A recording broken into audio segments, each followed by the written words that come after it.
This presentation is part of the TI-Nfocus AP Calculus video series.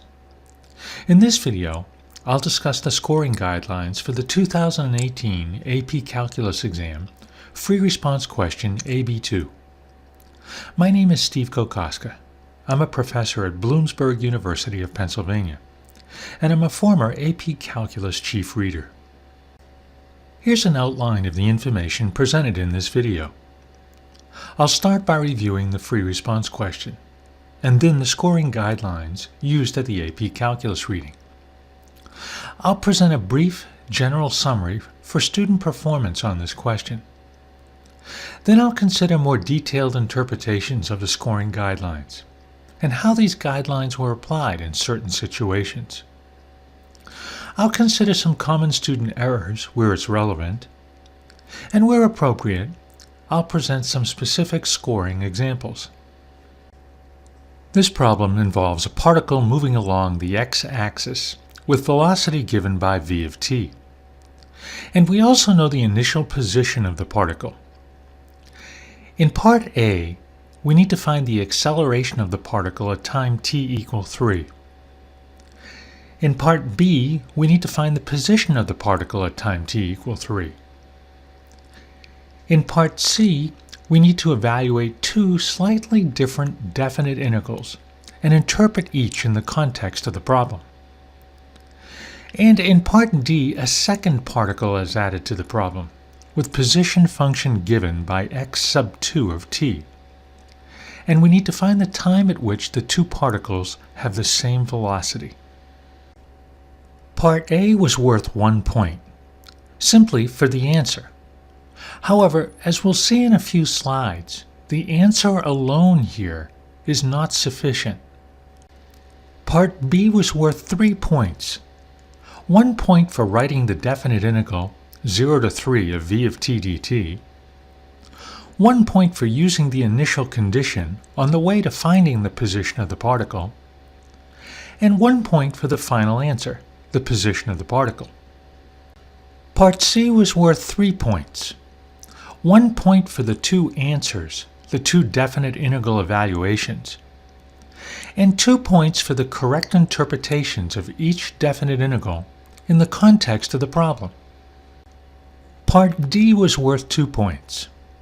1 point for setting the two velocity functions equal, and 1 point for solving this equation to find the time at which the two particles have the same velocity. Here are some general comments about student performance on this question. And remember, this was a calculator active question. In part A, most students used their calculator to find v prime of 3. However, some tried to find a symbolic derivative for acceleration. Now, this is possible, of course, and a few produced the correct answer. But in this problem, technology should be utilized. Unfortunately, some students solved this problem with their calculator in degree mode. And we think some students simply entered the velocity function into their calculator incorrectly. Some students did not provide the necessary communication step. That is, they had to convey or convince us that they were finding v prime of 3. In part B, most students were able to solve this problem with good, simple, succinct communication. However, some students did not make use of the initial condition. And some students presented linkage errors in arriving at the final answer. That is, they connected two unequal expressions with an equal sign. In part C, most students were able to use technology to evaluate the two definite integrals. And most were able to identify the first integral as displacement and the second one as total distance traveled. However, some students did not reference the time interval. Some just referred to a specific instant in time, for example, t equal 3.5. And once again, there was some evidence here to suggest that students had trouble entering the velocity function into their calculator. In part D, the most common error occurred in finding the derivative of x sub 2 of t. Some students reported this as just 2t. Some students found an antiderivative of x sub 2 of t instead. And some students did not present the mathematical equation that led to the intersection time. In Part A, the point was for the answer. However, the answer alone here was not sufficient. The student must convey or indicate in some way that they are finding v prime of 3. Now, it's possible to find the symbolic derivative of v here and evaluate at t equal 3. And the resulting expression does not need to be simplified since it is a final numerical answer. But again, this problem should be solved using technology. Often in calculator active problems, we have some inoculation rules in scoring. So the first time that a response has an error due to use of degree mode, the point for that response is not earned. However, subsequent degree mode values are not penalized, as long as the complexity of the problem hasn't changed. And if a point is not earned because of a decimal presentation error, subsequent decimal presentation errors in this problem are not penalized. In Part B, we need to find the position of the particle at time t equals 3. We could use the fundamental theorem of calculus or the net change theorem to write this expression. The initial condition was given. We evaluate this definite integral using technology and add to arrive at the final answer. Now remember, the final answer has to be presented with 3 digits to the right of the decimal, rounded or truncated. So minus 1.76 is sufficient here. In this typical solution, there was 1 point for writing the definite integral, 1 point for using the initial condition on the way to finding the position of the particle, and 1 point for the final answer.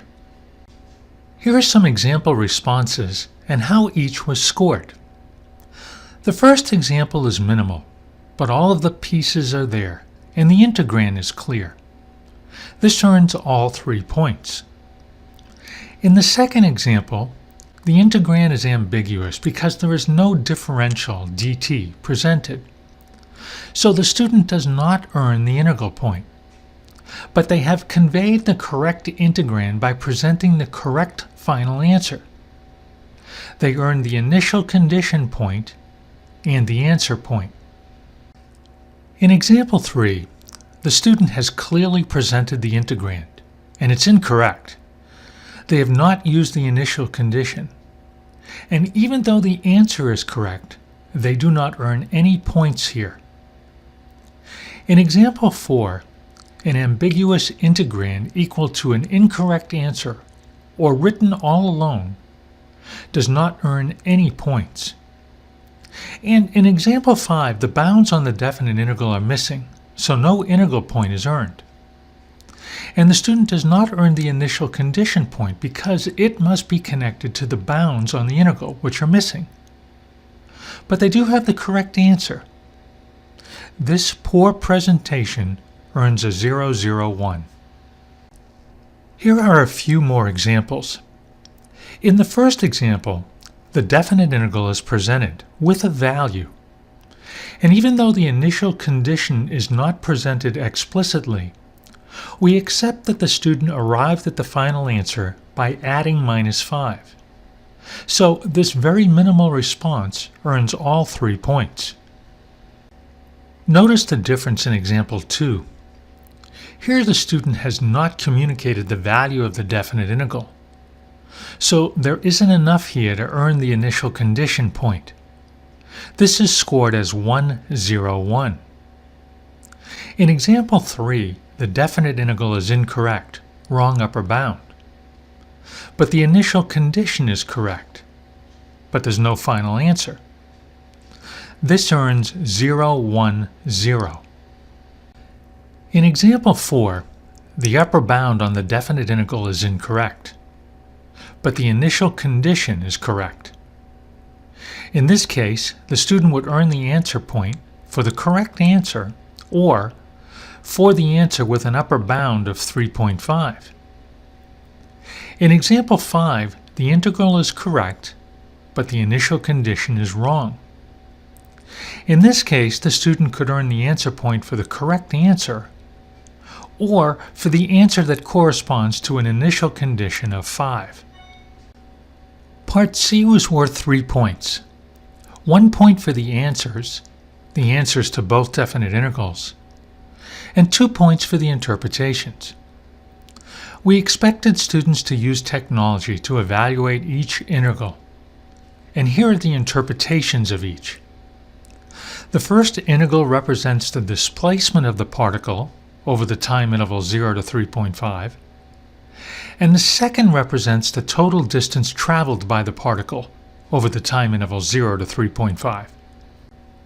It was possible here for the student to earn just one of the 2 interpretation points. They could present one complete and correct interpretation, or, if neither interpretation was complete and correct, they had to identify the first integral as displacement, the second as distance traveled, but give no reference to time or an incorrect reference to time.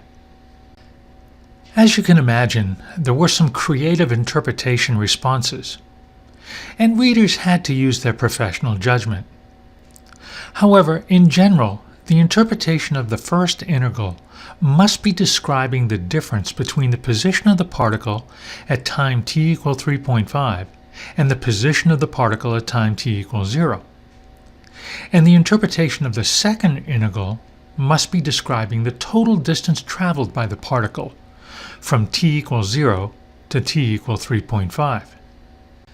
In applying these general interpretation guidelines, here are some acceptable synonymous expressions. We interpreted net distance traveled to mean displacement, change in position to mean displacement, and total distance to mean distance traveled. However, just the word distance was not enough to convey displacement nor total distance traveled. To solve Part D, the student should find the derivative of the position function for the second particle, and then set the 2 velocity functions equal and solve. Part D was worth 2 points. 1 point for setting the 2 velocity functions equal, and 1 point for the final answer. Here are some example responses and how each was scored.